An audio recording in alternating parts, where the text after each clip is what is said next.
আমবাসা মহকুমার অন্তর্গত শিকারিবাড়ি এলাকার উপনগর গ্রামে অবস্থিত অল ইন্ডিয়া রেডিও সেন্টারটি দীর্ঘদিন ধরেই অব্যবস্থার শিকার।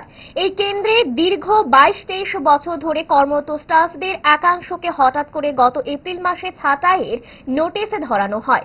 এতে তারা পরিবার নিয়ে বিরাট সমস্যায় পড়ে গেছে। তাদের বরখাস্তে সুনির্দিষ্ট কোনো কারণ দেখানো হয়নি।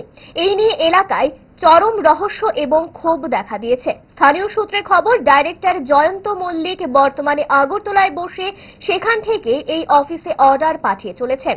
এই ঘটনার প্রতিবাদে ক্ষোভে ফুঁসছে স্থানীয় বাসিন্দারা। তাদের দাবি, দীর্ঘদিন কাজ করা কর্মীরা তাদের বরখাস্ত করার পেছনে কি কারণ তা স্বচ্ছভাবে তদন্ত করা হোক। স্থানীয় বাসিন্দা এবং সমাজ কর্মীদের দাবি, অবিলম্বে সরকারি তদন্ত হোক এবং সেন্টারের স্বচ্ছতা ও কার্যকারিতা পুনরুদ্ধার করা হোক। এটা আমার 2023 থেকে এখানে আসলাম। এরপরে আমার 2023 থেকে 27 তখন 6 বছর পরে 26 পরে এরপরে আমরা বাদ দিয়ে দিচ্ছি আর কি। কেরে বাদ দিয়েছে তোমার? এটা আমরা অফিস থেকে জানি কইছে আমরা কই দিয়েছে তুমি বাদ। এরপরে আমার ফান্ড গুলা না অল ইন্ডিয়া রেডিও এটা কোনো এলাও নাই, এই কথা কই দিছে আর কি। কে কইছে? এটা জয়ন্ত মল্লিক কইছে।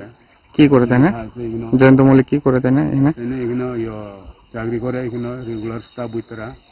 এরপরে কোনো কাজকর্ম করতেছি না, ওখানে অব্দি সব জঙ্গল।